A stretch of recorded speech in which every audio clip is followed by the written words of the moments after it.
sir. Good evening, everyone. Is that up a little bit? My name is Chuck Payne, and of course, I'm running for the state senate in the 54th District of Georgia. I want to thank, first of all, God for the opportunity to be here with you tonight, and for each of you for coming out, and for having this event for us, each of us, the candidates along the way, because this is what civic responsibility and service is all about, and I appreciate you being here. I've lived in Dalton since 1988 after returning from the Army, served in the 1st 504th Infantry of the 82nd Airborne Division throughout the 80s. I am the son of Charles Payne, the late Charles Payne of Tunnel Hill, and my mother, Ruth Payne, still lives in Tunnel Hill. I've been married for 29 years to Angelina Payne, Sellers Payne, and she's truly my best friend. We have 2 children, 26-year-old daughter, Heather Payne, and my 19-year-old son, Chaz Payne. We moved to Dalton in 1988 after I got out of the Army. I still live in the same little house that I moved into when I first got out of the Army. We've raised our family there. Our children attended and graduated from Southeast Whitfield High School. We've been very involved in the community around their lives growing up, as most parents are. I just wanted to convey to you that the reason I got involved in politics 25 years ago, like I said, I just recently retired from the Georgia Department of Juvenile Justice, a 30-year career working with kids in trouble and helping them turn their lives around. And 25 years ago, I got involved in civic responsibility, not political effort, but just civic effort, and just working behind the scenes to get good people elected to office. And the reason I did that is because of a simple thing. I understood that the future matters. The future matters. The next generation has just as much right to a future as we've had and we've enjoyed. And I just want to go to Atlanta and help seek to gain that future for the next generation. I appreciate your time and your support. Thank you.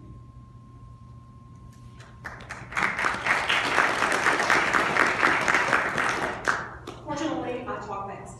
I'm going to try to give you the condenser of who I am. My name is Debby. I'm from here, lived here all my life, graduated from Dalton High, Dalton Junior College, University of Georgia, and went to Georgia Law School. Over the years, even though I'm an attorney, I did not practice that much. Most of my experience has been in the business world with helping my family with small business.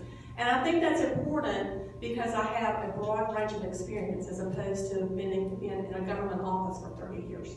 So I know what it's like for people out here doing small business trying to make it. But I want to talk to you about some of the things I've done. I haven't talked about a lot, but over the years I have been Girl Scout leader, adult trainer, day camp director. I've taught Sunday school, I've been a deacon, Bible school. I have served on capital campaigns to raise money to build shelters for abused women and neglected children. I served as a loan executive for United Way.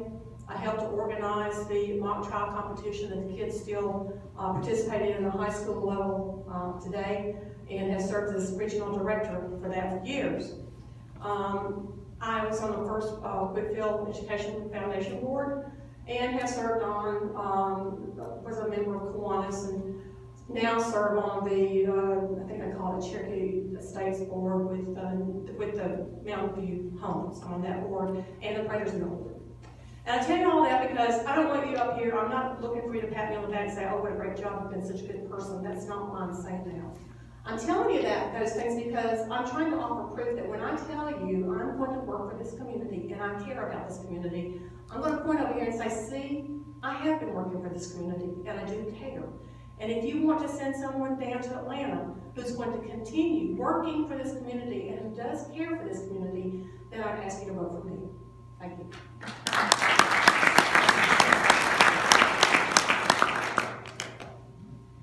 All right, Chuck, we'll go with you first. You both answer the same question and then we reverse things last time. Some Georgia counties have reduced the number of polling places in order to cut costs. Some fear this makes it more difficult for people to vote. Should the General Assembly do anything to stop the number of polling places from being cut? Well, for the reasons that these elections, just as has been cited with this special election, how much it's costing Whitfield County, it is a the greatest burden is felt by the counties and the county governments, because they're the ones that administrate the elections in the counties. So I can understand why they're cutting a lot of the number of polling places back, but it should never, ever be allowed to limit the people in their access to voting. It should never be able to do that. Our voting is a fundamental right for every one of us.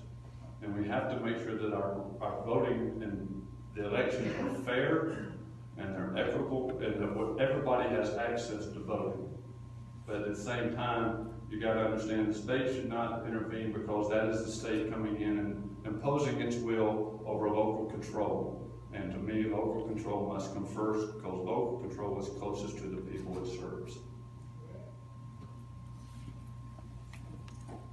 I do not favor closing a lot of public places. As you can see, it's hard enough to get people to come out and vote. I want to make it easy for them, and I want them to come out and vote. That being said, I did run into an instance in Pickens County where they said they had 2 people in the precinct and they had to keep the precinct open just for those 2 people, even if they had, and I asked, well, if they early voted, did you still have to do it? And they said yes. So there may be some places where we need to look at that, because I am very money conscious. And you have to have 3 people at that polling place for 2 people to possibly come and vote that don't. So I do agree that we need to give some flexibility to the local people. I'm not talking about not closing up polling places, but in instances like that, maybe we need to consolidate.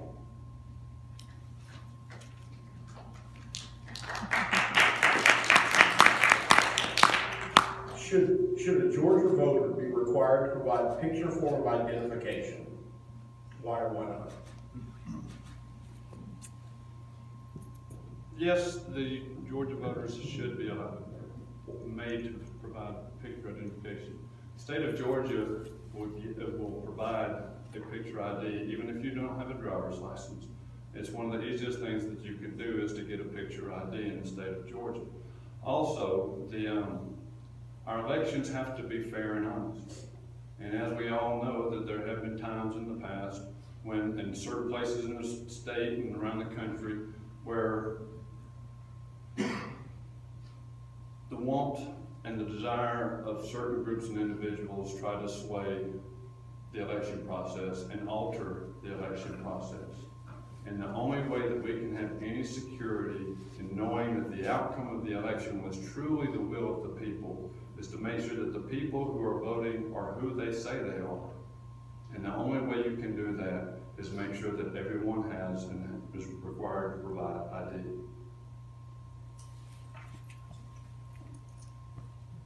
The picture ID, I do understand why they have it, to make sure that the person that's voting is the person that they're supposed to vote. But I do think a lot of that is set by federal law, and there's going to be, we have to comply with whatever the feds say. So if they say we cannot have picture ID, then there won't be anything we can do about that. We'll not be able to do it. If they say it's valid, then we can do it. But in federal elections, that's going to be decided at a different level from the state. The guns everywhere legislation was vetoed last session, but that does not mean it will not come back up. If you wanted it to pass, what would you recommend to adjust the legislation, if anything? If you're against it, why?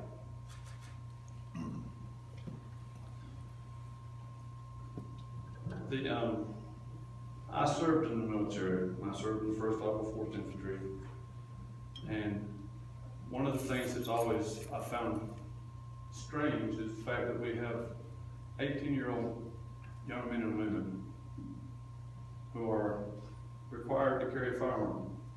They're required, and they've joined the military with a condition that if it comes to it, they lay down their very lives for our freedom. The Second Amendment, to me, is very dear in that cause, because the truth is, there are 18-year-old and 19-year-old young men and women that if they're leaving the military post and they're off base, they're no longer safe because they can't provide security for themselves.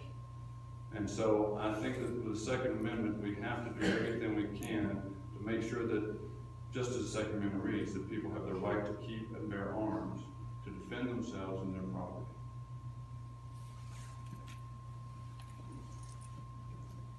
I am one of these people who doesn't particularly like the government telling me what I can and cannot do, and so I have a little bit of a problem. If I'm a private business owner and want to say I don't want guns on my property, I don't want the state telling me that I have to let them in. I believe you have the ability to get a concealed weapons carrying permit and to carry a concealed weapon if you have a permit, and I'm okay with that. But I'm not okay with the government stepping in and telling private people that they have to let someone in because they're carrying a gun. The current default rule throughout the United States is that you can collect sales tax on internet sales to customers in those states where your business has a physical presence. Should Georgia eliminate the sales tax on all internet transactions regardless of physical presence or not, and why? We have to understand that the internet has become a part of our lives. And there are so many things that we get from the internet now that people purchase and order. The problem is being able to cross state lines and understanding that the taxing authority is the state. And so how can one state force its authority onto another state where the purchase is made? So that is the problem we face. I think it's something that has to continue to be wrestled with. I know it's something that we're going to continue to wrestle with because at the same time, we don't want to lose revenue as the internet continues to grow in sales and people start to go there as opposed to going to their local mall and shopping. We're losing revenues that way, tax revenue. But at the same time, I think it's something we're going to wrestle with just to make sure that we are not losing revenue to the state as we're going forward. My primary concern with eliminating sales tax on internet sales would be that it would seem to me that it would affect local businesses. It's hard enough for local businesses to compete now, but if you can go and buy something on the internet and not have to pay sales tax, and you go into a local store and you do, then that seems to me like we're punishing those that we should be helping. So I wouldn't favor it. Georgia's tax burden is higher than our current neighbor states, Tennessee, Alabama, Florida, and South Carolina. What would you advocate doing to improve our competitiveness? But the one thing that makes us less competitive than those is those have state sales tax as opposed to state income taxes. The state income tax is a tax on your money before you get it. When I was a kid, I remember my father helping me do my taxes. And I was only 15 years old, and I worked at a taco place, and he sat down and helped me do my taxes. And he had to point out to me that, as I was excited because I was getting $50 back on my tax return, and I was just extremely excited. My father says, "Why are you happy?" I said, "Because I'm getting money back." And he said, "But son, this up here is your money too." And he circled where it says taxes paid. And so I think that for all of us, we have to keep in mind that with the sales tax, everybody pays. With the income tax, we're taxed on our income before we've ever touched it. The government, so before we've gotten our money, they've gotten the taxes. And if we had a sales tax, it encourages savings and it helps people, and it would help us increase the revenue to our state. Well, I'm not particularly in favor of raising the sales tax. I think it's high enough now. We're at 7%. If we add East Lost, like we're looking at, we're talking at 8. That puts us pretty close to where Tennessee is now, 9. And they don't have a income tax. The problem with doing away with our state income tax is if you look at our revenues, half of our budget is state income tax. If you're going to make that up, you got to do one of two things. Either you have got to cut the budget by half, or you're going to have to raise additional sales tax. In addition to that problem, it concerns me that I'm seeing what a lot of people are calling, they call them fees, and they are in fact taxes. And so we're getting that in addition to the sales tax we're already paying and the income tax. But if we could reduce the income tax and still maintain and reduce our budget, that's a doable process, but you have to understand, based on what we're spending now, that would mean a 14-cent sales tax. I don't think we can do that.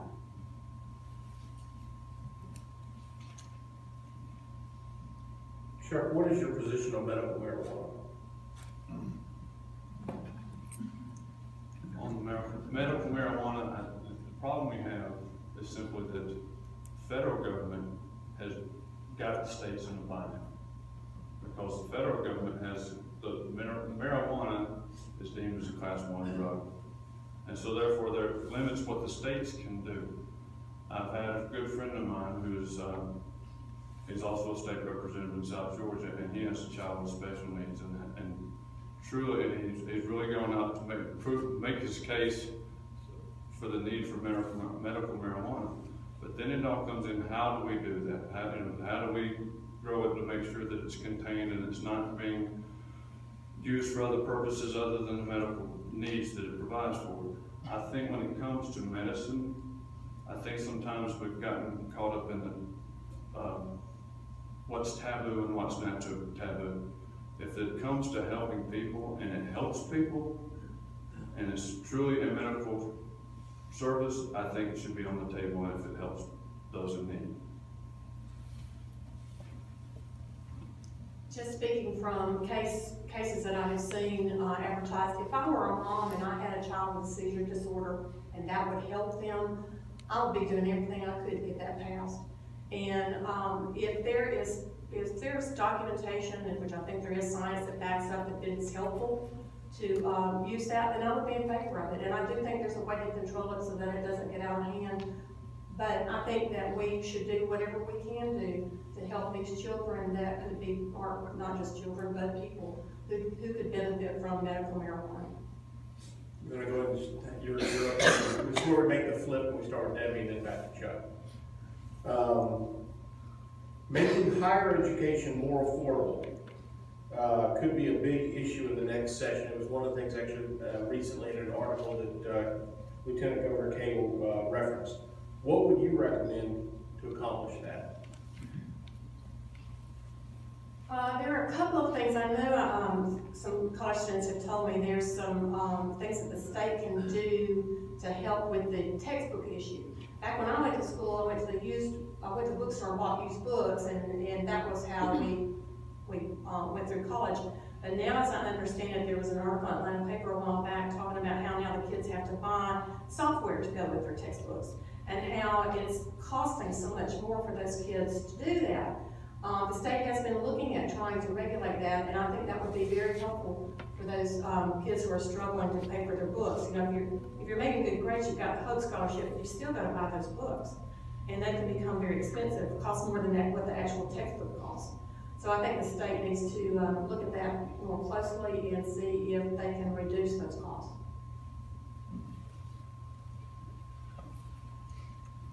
To reduce the cost, I think one of the things we could very well do, and I think we're already going down that road in a lot of ways, but is to expand on that.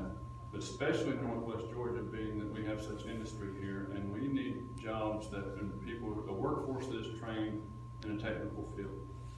And so I think to expand what we're doing as far as technical colleges would help us, because right now you have a lot of kids that are going to Dalton State College, and they might, the field that they're designing doesn't really require a 4-year degree.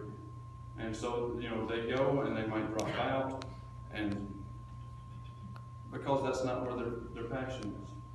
And so I think if we help start getting kids, you know, I personally, when I graduated high school, I went to 12 months of technical school. I was going to be an auto mechanic in life.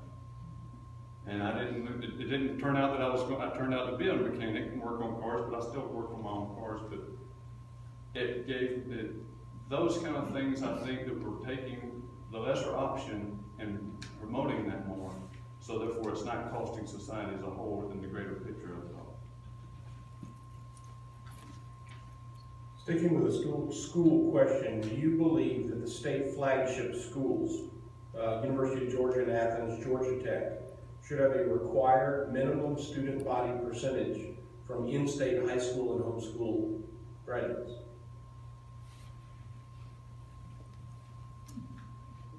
Well, I would have mixed feelings about that.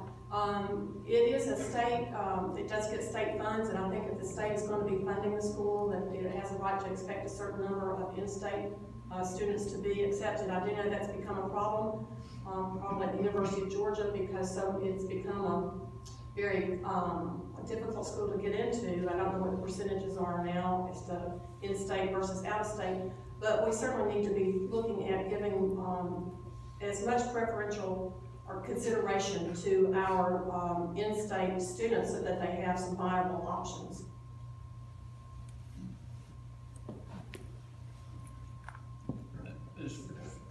I don't make quotas at all, but at the same time, I understand that, there's a lot of problems that go with that. The kids in this state of Georgia, their families, their parents, they're the ones that pay the state taxes, the bulk of the state taxes in this state. Those schools that are here to serve the citizens of this state should have first ability to get into those schools. And then if there's places available, then we'll go outside in the state and to consider those that are coming from out of state. But I think first and foremost, we gotta think of Georgians and what's gonna be best for Georgians, and because Georgians are the ones that are paying for all this. And so we need to make sure that we're serving those. The state legislature passed a bill last session aimed at shoring up the rights of religious organizations to refuse services that clash with their faith. The governor vetoed that bill. Do you agree with the veto? If so, why? If not, why? Well, first let me state, I looked up because I knew religious liberties was going to be an issue, so I kind of looked into the history. And there is it goes back to a long ways, and we probably don't want to know about the legal stuff behind it, but essentially what happened was there was a case that came up that said that at the federal level, there is a religious liberties law, but that it doesn't apply to state matters. So several states came along and passed a religious liberties bill. Now what happened in Georgia, as I understand it, there was some language in that bill that would have allowed taxpayer money to be used to discriminate against other taxpayers. If that is taken out, and our local religious freedoms bill tracks the federal bill, I would have no problem with it.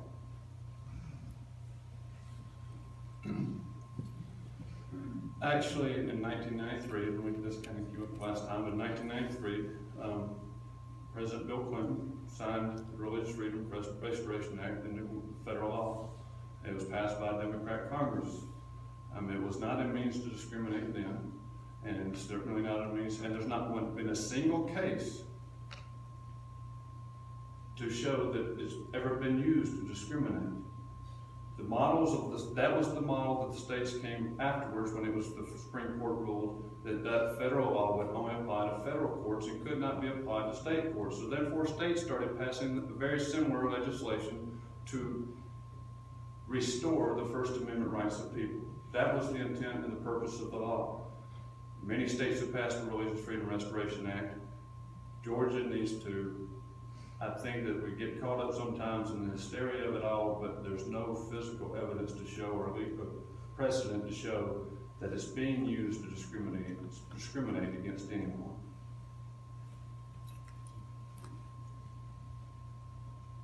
Georgia's already kind of waded out into the swimming pool of gambling with the lottery. Do you believe that Georgia should expand gambling options to include horse racing and/or casinos? I really don't have a strong feeling about that one way or the other. I think the way the law would work is it would have to, the General Assembly would have to come up with a constitutional amendment that would go before the people. If the people voted for it, I wouldn't have a problem one way or the other, but I would want to make sure that the information is disseminated to make sure that the voters make the right choice, because I've heard from both sides that some say that actually it doesn't bring jobs, that they're low-paid jobs and they're in-house and you don't stimulate the local economy. Others say, yes, it stimulates the local economy and would be good. I think it depends on what type of gambling operation you're talking about. And there again, if the people in the 54th said, I don't want it, I'm fine with that. If they said, I want it, I can support it. I don't really have a strong feeling one way or the other.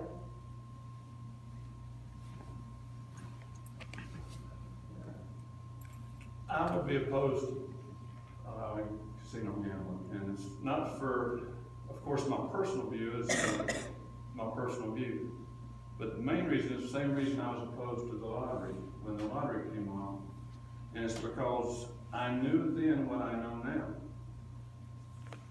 Gambling in a lottery system hurts the poor. The truth of the matter is, and what I said back in the 90s when the lottery came along, is I'm not to single any person out, but Bob Shaw does not go buy $100 worth of lottery tickets on payday. But we've all, and every one of us in this room, have seen someone desperate and spending that, dropping that $100 on lottery tickets, and they can't afford it. And you know that they can't afford it. And you know that if there's children at home, those children are now suffering because they gamble to try to make the easy buck. And so to me, it's always because it hurts the poor in our society, the ones that need our help the most.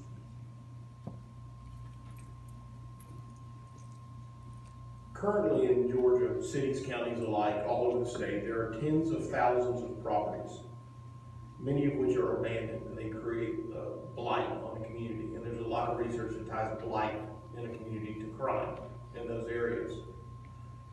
While communities can acquire that property through eminent domain, by law they must hold onto the property for 20 years for the purpose of clearing the title. This is part of the Landowners' Bill of Rights and Private Property Protection Act that was passed in 2006. Do you see a way this process can be improved so that communities can do more with that land than just sit on it? Well, I practice real estate law, but I've never heard of that. As far as I know, the municipality can, they can condemn a piece of property for blight, put it up for public auction on the courthouse steps and sell it. I do think there is a redemption period for that. I believe it's 1 year. And I know that, as far as I know, that's not a limitation. I've never heard of a 20-year limitation. Can you repeat that question? Yeah, basically, this actually came out of Savannah. It's one of the recommendations the city of Savannah is recommending to the legislature this year. They're requesting an abatement or a process for their legislators to push through that when the land that they create eminent domain on in the city of Savannah, they're required by law to sit on it for 20 years. Is what they just came out recently, and they're claiming that they can't disperse the land for 20 years to clear the title. And they're asking for basically the state to allow that to happen. Do you think that there should be a process to make that easier? Debby thinks that that may not be there, but that's something that was out in the Savannah Morning News, I think this past week, where it's one of their legislative objectives. So that's why it is. Well, that's what kind of confusing, because I know that eminent domain laws don't. Well, they can take the land, but the question is whether they can sell. They can clear it and they can sit on it, but they can't necessarily sell it right away, according to what Savannah's facing. Well, I think, of course, in all cases, eminent domain has to be a clear and concise need for the people, for the state, to serve the people in the state. I don't think that it can be done for any kind of reasons for personal or financial gain. I don't think it should be done because you have a friend who owns a business and he's wanting a new road put somewhere. It has to be something that serves the community as a whole. I don't believe sitting on property that has been deemed as eminent domain for 20 years, there would be a necessity for that, because if there's a need for the property, then 20 years is a long ways off to be addressing that need. Debby, as running as an independent, if elected, you have the choice of how you want to caucus in the Senate. What would be your plan to be most effective in advancing this district's issues? Well, I ran as an independent for a reason. First of all, the paper said this is nonpartisan. I thought everybody's going to run with nothing next to their name, so I didn't put anything next to my name either. And the reason I was happy to be able to do that is that I wanted to ask people to look at me and ask me about issues and learn who I am without having some tag attached to me with some preconceived idea of what I stand for. Now, that being said, yes, I cannot go down as just an independent and expect to be on committees or do a lot of work when I get down to Atlanta. And I will probably, I will caucus with the Democrats, because I have been associated with that party for 40 years. I'm what you call one of those old-time Democrats. I remember 20 years ago when everybody was a Democrat. And the Democrats were fiscally conservative. And we believed that the government needed to stay out of our personal business, and that's still what I believe. I've been reproached in the past by the Republican Party asking me to switch, and said, we'll support you and get you elected to whatever you want if you just switch parties. And I said, I can't do that. Chuck, I've got a question for you. That's just for her. Oh, okay. I think we know where you're going. Okay, I was going to say, I thought that was.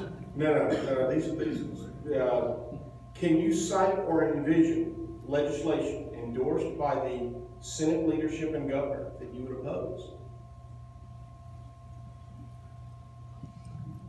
I believe we already have. I mean, just the two that there was been a lot of strength that was against the Religious Freedom Restoration Act. I would adamantly oppose, for that, proponent of that, and I had the author of that legislation up to Dalton on 2 occasions as I was serving as chairman. At the top, to be honest with you, the top of my head, there's the second piece of legislation I think would be is just government and taxation, making sure that we in Northwest Georgia are not being overrun. Because right now, like I said, the industry in Northwest Georgia sends a lot of money to Atlanta and to the state as far as taxation. And we need to make sure that we are getting our share back to serve the needs of the people here, as opposed to only being the state of Atlanta and becoming the state of Atlanta and serving only the needs of the state of Atlanta. All right, we're gonna try something. This is Jamie Jones's idea, so if it absolutely goes haywire, you can blame the guy in the long hair and the beard. He's not here. And he's not here, so you can call him. I'll give you his cell phone. What we're gonna do is we're gonna allow each of you to ask the other one a question. So I want you to take 30 seconds, think about it, and then you're ready, Debbie, step up and ask him a question that you'd like to hear an answer.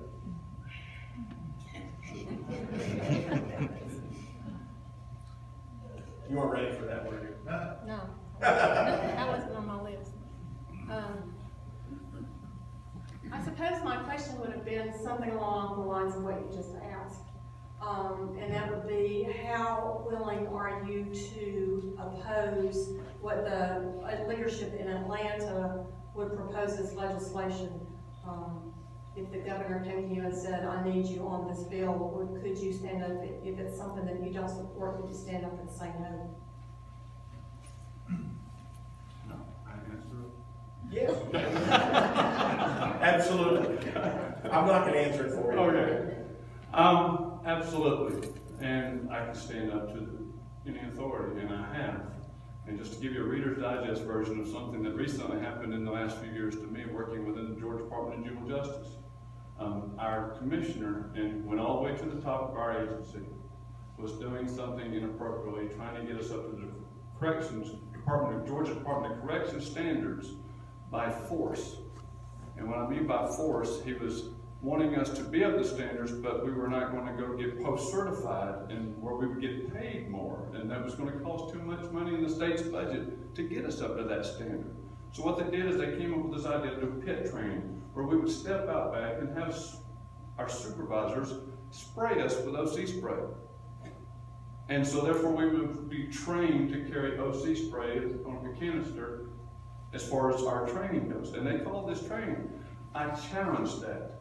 I was the only one that I know of in the state of Georgia that challenged that, and my name went all the way to the commissioner's desk, and I did get that on word, and it was within the last 3 years of my career, and I knew what I was laying on the line, that I was very well laying my career on the line to challenge a sitting commissioner of my agency, but I had to do that because it was not right what they were doing. All right, now you gotta ask a question. I get a second, think about Yeah, it. take a second. You didn't take long, so you can't sit there and hold it over for 30 minutes. Okay, well, David, when you first qualified, you said that you were trying to be above politics. And that was my question, was because you qualified as a nonpartisan, but yet, you know, we all know that the state legislature is very partisan.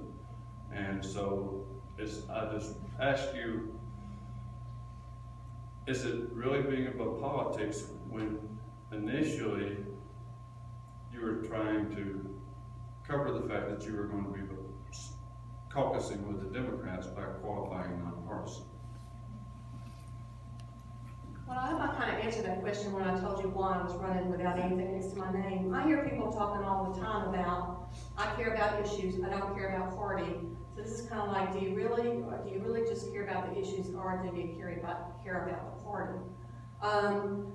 I will not have a problem standing up to anybody, and I hope that, it a little bothers me a little bit. If we're a two-party system, why is being a Democrat such a terrible thing? I think it helps to have balance. It brings balance to our life, to have people expressing opposing views. And I'm bothered very much by the fact that when I hear somebody express a view I see on Facebook or on the internet, that they're torn to shreds with just for expressing an opinion. And I think we need to have more opinions. If you don't hear from both sides, you can't make a good decision. And I think that I can be a moderating influence. I'm not part of the establishment, and I can raise those questions.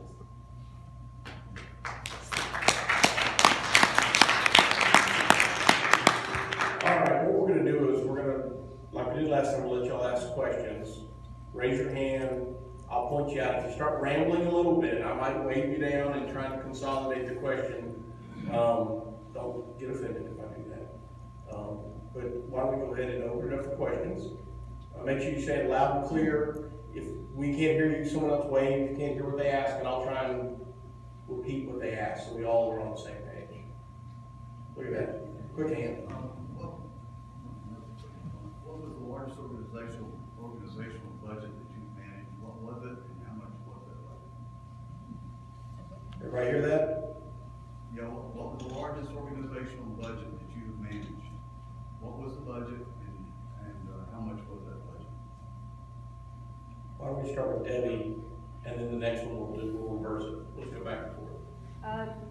The largest budget ever participated in managing, I guess, would have been the county budget when I was commissioner, and I think that was somewhere in the neighborhood of 20 million or something like that. I can't remember for sure.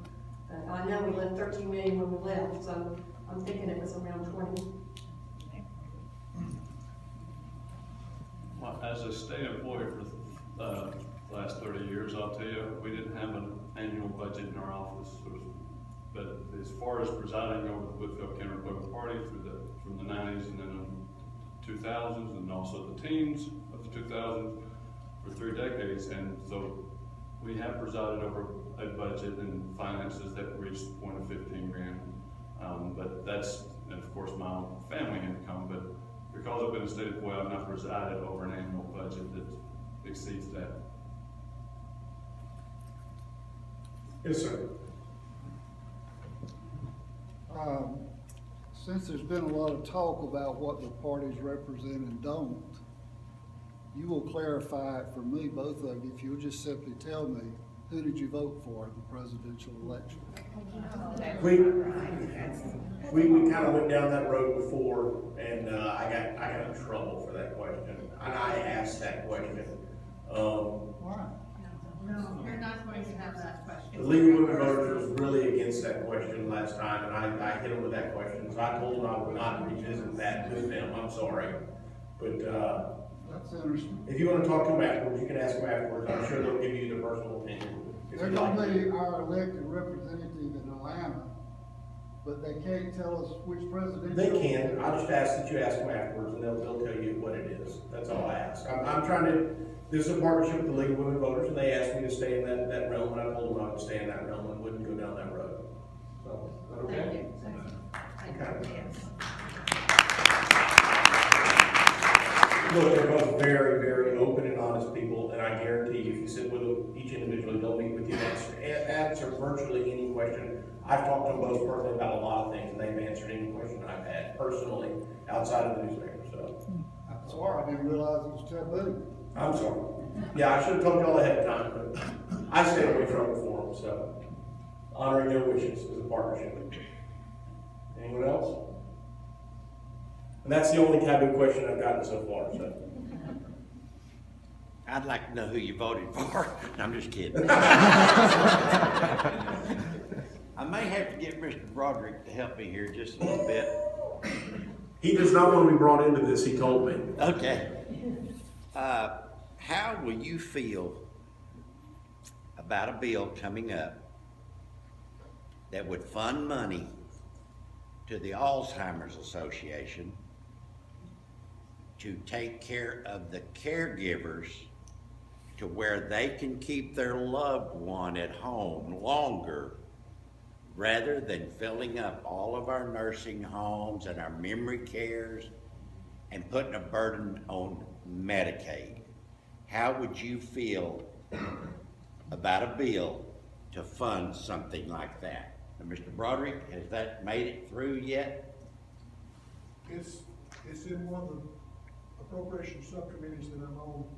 We meet on January the 3rd, and it's there. Can you clarify how it would be funded? Would it through a tax credit? Would it be I think through? we're looking at tax credit. That helps. Because you folks are gonna be, one of you, you're gonna be approached by many a person from Alzheimer's down there because it is really an epidemic.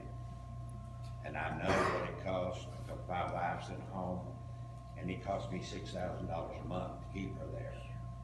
So if we can keep the people at home longer, then these people are not gonna have to get on Medicaid and burden the Medicaid. How do you feel about funding that, which it may make it to you folks?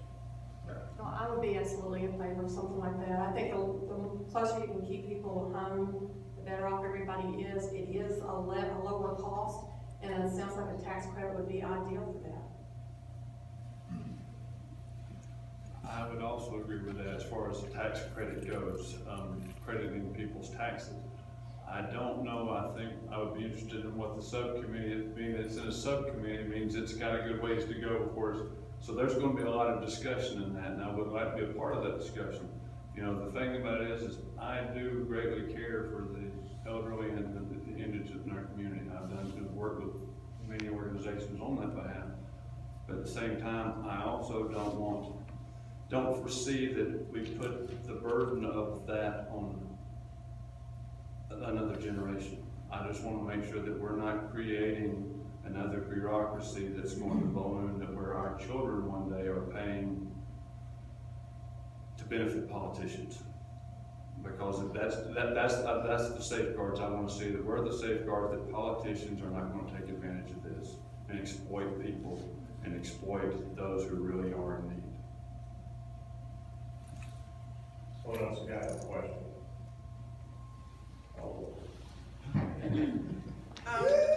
The governor was very much in support of the amendment to address the failing schools, and the state, we voted it down. How are you going to address that when if you're elected, how will you address that in the legislature to continue to support the people's choice not to have that amendment?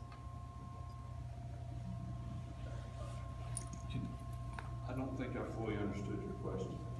The governor was in support of the failing schools to allow them into another district? Yes, ma'am. Well, actually, I voted on you're talking about the amendments. Yes. I voted in opposition to the amendment. And to be honest with you, I voted in opposition to all 4 amendments. And to be honest with you, it was not because I didn't agree that there's a need. My firm belief was, I think we've gotten to the point where we're trying to legislate by altering the state's constitution.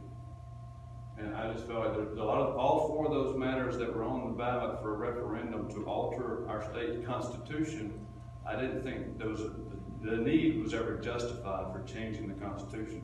I think a lot of those things we could change and we could affect through legislation, and we have that discussion in the legislature, and I'd be willing to be part of it. But I don't think that altering the state's constitution reached to that level of need. Of course, I was opposed to that as well, not just because it takes control away from the local, which it was, but you were also creating another bureaucracy. And trying to answer that question and how do you fix failing schools, I don't have a quick and easy answer. I pulled up, I think the governor appointed a committee on education reform, and I read the report, and when I finished reading that report, I don't think I knew any more than I did when I started, other than that education funding is incredibly complex.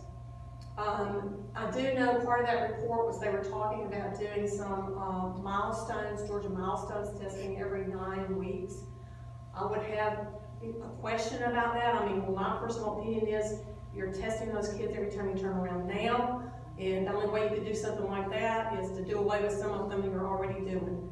And so I really think there was a study done in North Carolina I read about yesterday. I have to stop. Anyway, I want to say this real fast. The focus needs to be on earlier, even pre-K and before, that you can do more with the kids learning. Their brain development stops or slows at age 3, and we need to get those kids as soon as we can and catch them up with everybody else. And I'll add a little bit to that. We're going to be doing something on some of the testing.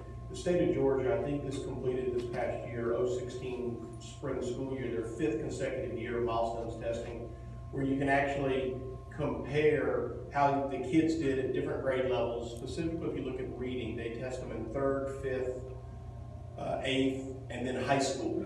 And they're using the same metric, and all the kids are taking the same tests.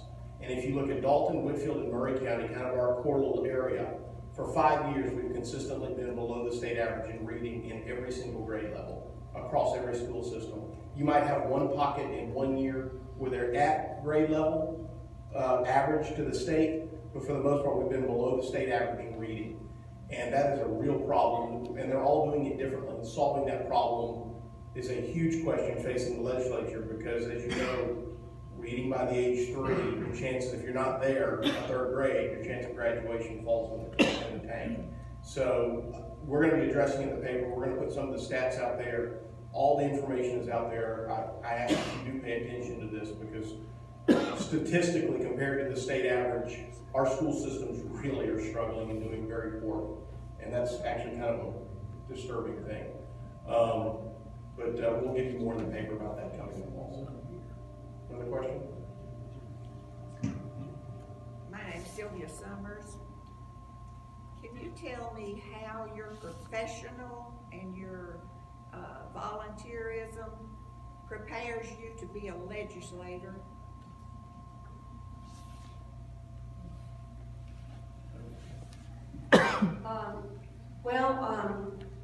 Everybody likes to bash lawyers, but I'm going to say that if you're going to elect a lawmaker, it's a good idea to have some sort of idea about how you go about making those laws and how they affect people. So I feel like that's helpful. And I have dealt a lot with small business. I've been involved in small business, and when I say small, I mean like we didn't have a department that took care of, you know, safety and all that stuff. And I had to we had to get the safety training in for my employees, and we had to do the personnel policy, and we had to get the MSDS sheets and worry about whether OSHA's going to come in on us. So I think when people talk about that they're tired of government regulation in their business, I can really relate to that because I know what you're talking about. From a volunteer standpoint, I've been in a community on the ground level, and know that I feel like I know what our needs are, what our wants are, and what people are thinking that we need to address. Some of the issues that we have in this community, as I said, I was involved in starting a domestic violence shelter and a children's shelter. And I think being in the community and doing these kinds of things, you get to know the people and you get to know the community.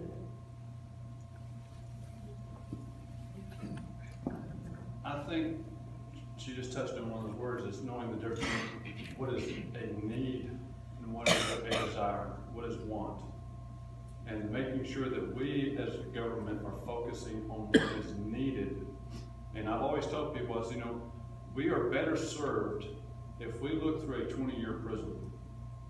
Not a 2-year, not a 5-year, not a 6 or 8 year, not a 10-year, but look through a 20-year prism and ask ourselves, where are we going to be? This program that we're starting, where is it going to be 20 years from now? And how much is it going to cost them? Because most things with the state government and any government, once it begins, it seems to balloon until the point the next generation that's having to pay for that services that started to help people becomes burdensome on the very people it was intended to help. So I think that we have to make sure that we are taking every advantage that we can to make sure that we are serving the people's interest of not only today, but also the future. In a flashback to, I think it was the second presidential debate, could, before you leave, tell us and everyone else out there that's not at the meeting one thing that you respect or admire about your opponent?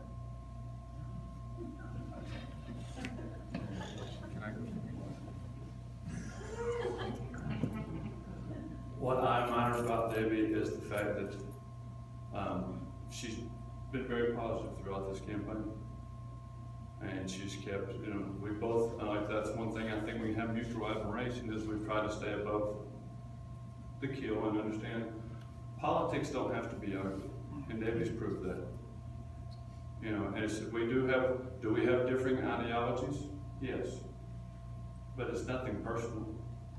My belief structure's not. And Debbie really understands that. And I can't tell you how much that means to me that we could have this kind of forum where we're not just beating each other over the head. And so I appreciate that. Thank you.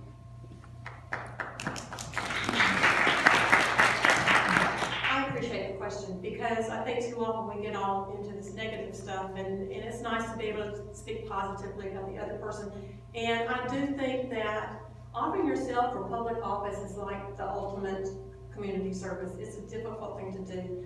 And I do think that we need to emphasize that with the young people because I see a lot of really nasty comments being made about candidates that are just uncalled for. I admire Chuck because he has worked for years in the Republican Party and he cares about what happens in this community as far as elected officials. And I had never met Chuck until we came to our first forum, and he has been nothing but nice to me. I have absolutely no complaints, and his people have been the same.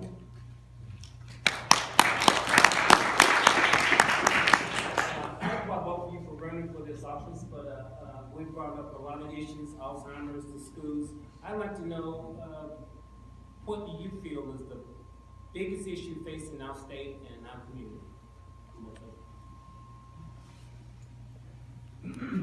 I hate to pick one issue, I do have several that I'm concerned about. Number one is the gradual increase in what I'm seeing is people are calling fees, but they're really taxes. It's an insidious sort of thing that's happening where you're paying more to the government every day. Another thing I'm very much concerned with is how I see the state is injecting itself into local politics and trying to do things for us for our own good, and I don't think we need that. I think the closer you keep your politics to on the ground and the people there, they can keep an eye on it and make sure that it doesn't derail. And then of course, I do have a big concern about education. It's the biggest part of our budget. How are we going to address the problems that we have in education? I don't have an answer for that.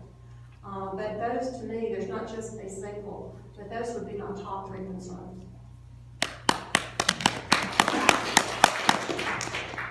I'm 51 years old. I'll be 52 in how many days? 2 to 3 days. And I can remember a time when communities looked after communities, when people looked after people, when your neighbor meant something. And in my lifetime, and one of the reasons I felt compelled 25 years ago to get involved in politics is because I looked around and I saw the change that has taken place. And I realized that we've come into this idea that somehow growth in government is somehow the fix for everything. And it's not, because the more government has grown, the less people care about their neighbor. They think it's somebody else's. One of the most appalling things I can hear people say, well, you need to go call someone to call the government, they'll help you, they'll fix it. And I'm saying, no, that's my responsibility. And I'm not bragging to say this, but my neighbor, he's an elderly gentleman. His wife passed away, his mother passed away, and his father passed away in a 6-month period.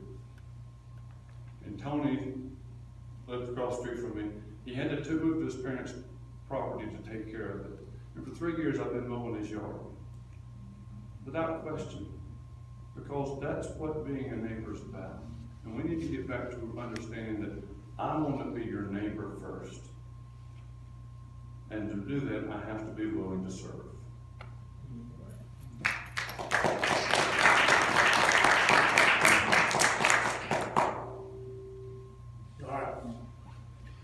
My question is, how much funding have each of you received, both public and private? By public funding, I assume something from, like, maybe for you, Mr. Payne, the Republican Party, and for you, Ms. Peppers, maybe the Democratic Party or Independent Party. Can you tell me how much funding and what the percentage is, public versus private?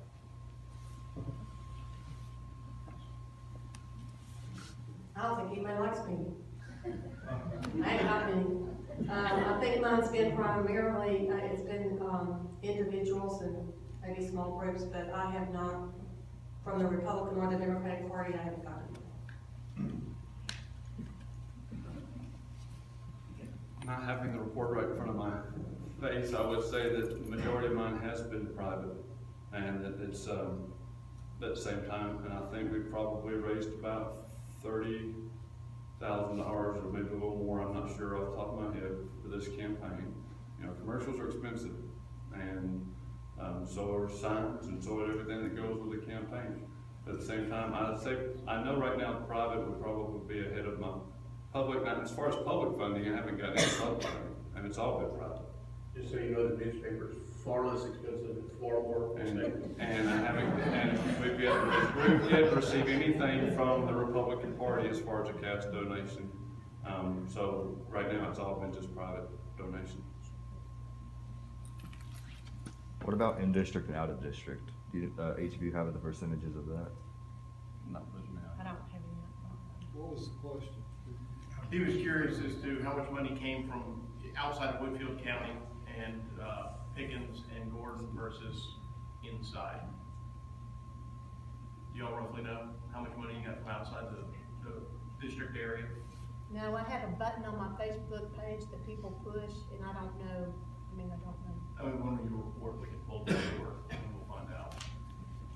We'll be pulling, you'll get, before the election happens, we'll have pulled their last report, we'll have it in the paper too, so people can see that information. And then we had the same thing from basically people can go onto our website and make donations, so that's. I would like, to kind of help you a little bit too. I would like to see them argue, fuss, fight, the whole thing. It's the headlines in the paper tomorrow, and then everybody that didn't show up will read the article and say, why did I go? Pose for a picture. Throwing a punch. Yeah, just go ahead and hit me, Dave. Anybody else got a question? You've got him here. You're probably not gonna have this chance unless you wander up to him somewhere. Yes, sir. Make it a good one though. Okay. No bad questions. I feel like in your position you'll have to work across the aisle. Can you think of a situation in your past where you've had to do that and how you resolve the issue?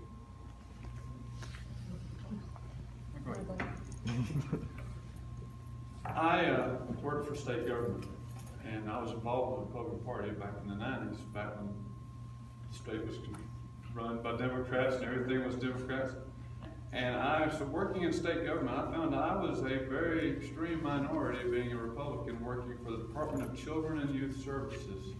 And I had a person come to me one time in a training, and I explained, the question was, what were the things that inspired you to be who you are? And I had to give 3 things, and I thought, well, my faith and my family and what my father had given me as far as direction and understanding. And I said, and then the third one was conservative. You know, because I just understand that conservatism to me is just me taking responsibility for my neighbor and my brother rather than a bureaucracy. And so the person running that class, when I stood up to express that, they told me this, you know, the first question they said was, well, what does your father think about what you do? my father would have objection to the fact that I worked with kids and I had a passion for helping kids in trouble. And so I think a lot of it's just, realizing that we're people. When we get down to, when it gets down to brass tacks, we're people. We're all just people. And we need to help each other and serve each other the best we can. Well, I kind of think I have to do that almost every day. Being I'm a Democrat in a Republican, predominantly Republican area, I'm proud to say that I've had a lot of people who are strong Republicans who are supporting me, and that I think the reason they're supporting me is they know me, and they know what I stand for and what I think. That was what I was hoping I could achieve if I could get elected, that I think if more people know me and know how I think and know how I operate, that I can work across the aisles every day, because I do already. Anybody else?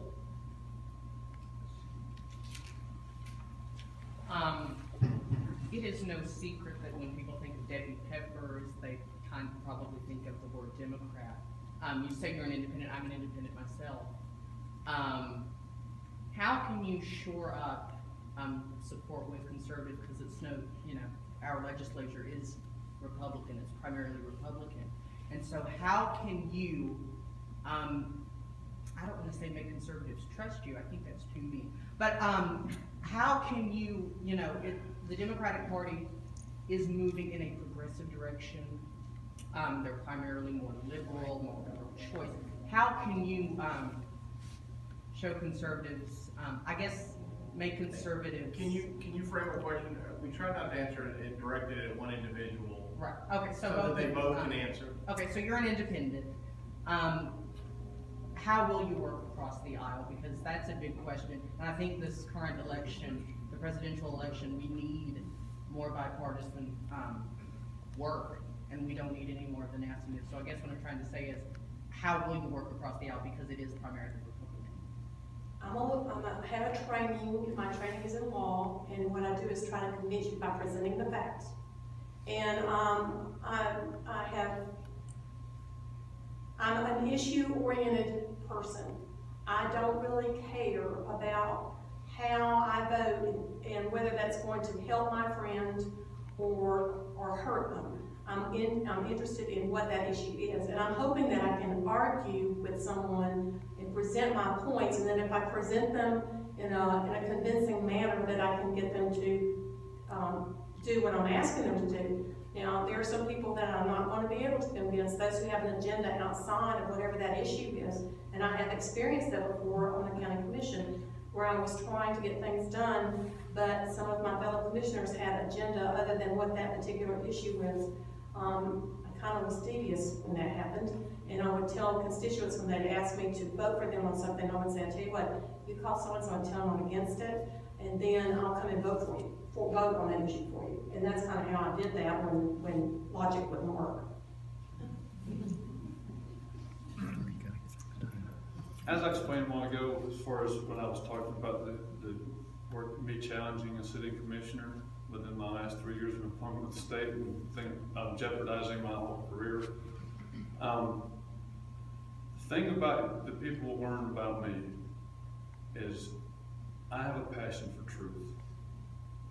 And the great thing about truth is if you're pursuing truth, truth is bipartisan. I can reach across an aisle and find someone who sees truth the same as I see truth, and we'll lock arms and march together. But that to me is, I think that's the common denominator where we can exceed and cross over party lines, is when all people are setting aside the selfish desires that divide us, and we're seeking truth. And we get down to where we are seeking truth. I appreciate both of y'all taking the time this evening.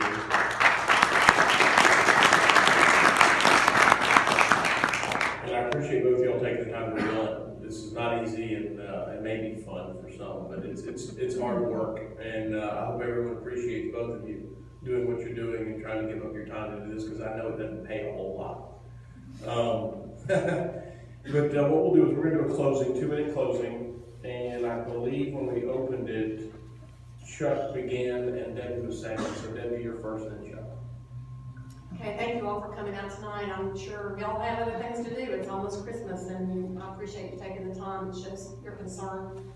I want to talk a little bit about politics in general, and I want to caution you all to be careful when you're looking at your issues and politicians, and don't be distracted. You hear a lot of politicians, and they'll talk about these issues that get people all excited and push button issues, and people get all worked up about them, and a lot of times it's stuff they can't even do anything about. And while they're doing that, they're over here picking your pocket. And I'm concerned that that is what's happening to us today.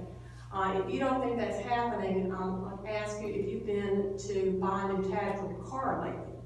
I mean, they've added 7% to that. They've added 7 cents per gallon on gas tax. They've added a $5 per night fee to your motel tax. All of these things are creeping up on you and you don't notice them. You need to pay attention to these things. And when you look at me, you see, I'm not like everybody else. I mean, I've been kind of fighting that fight all along. But everybody's saying, well, you're not a Republican, you're not gonna. Yeah, I'm not. But I'll tell you what I told the guy who said that to me before. You can't get elected if you're not a Republican. I said, well, let me ask you something.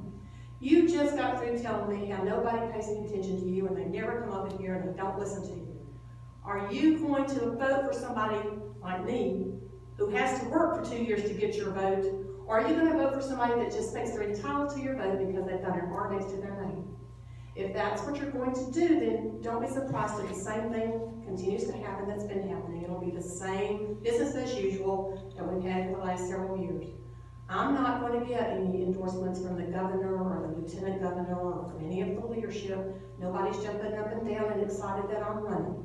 I'm going to be that person out there who's a thorn in their side. And I'm going to question what they do. If you want somebody who's going to question and ask and demand that they prove that what they're proposing is something that we need to have, then you need to vote for me. Thanks.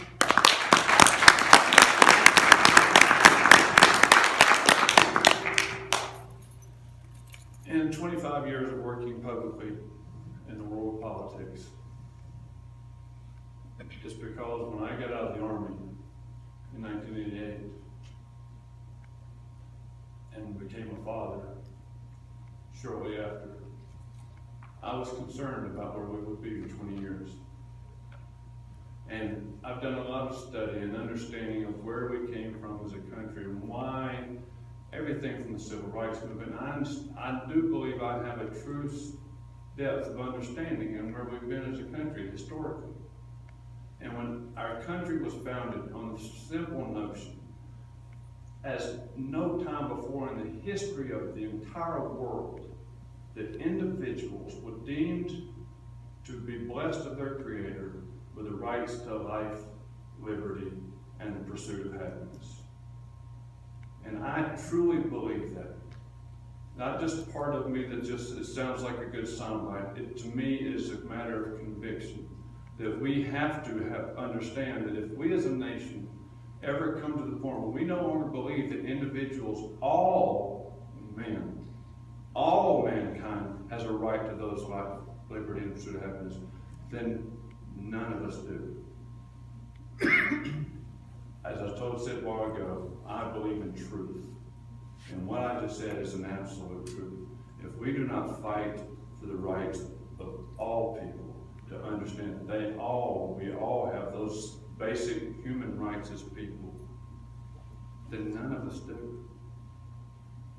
And I want my children and my grandchildren to understand, because my greatest fear is that my grandchild one day will question what was freedom. What was freedom? And that to me is tragic. And if I get elected, I promise you I'm going to go to work every day to make sure that that day never comes.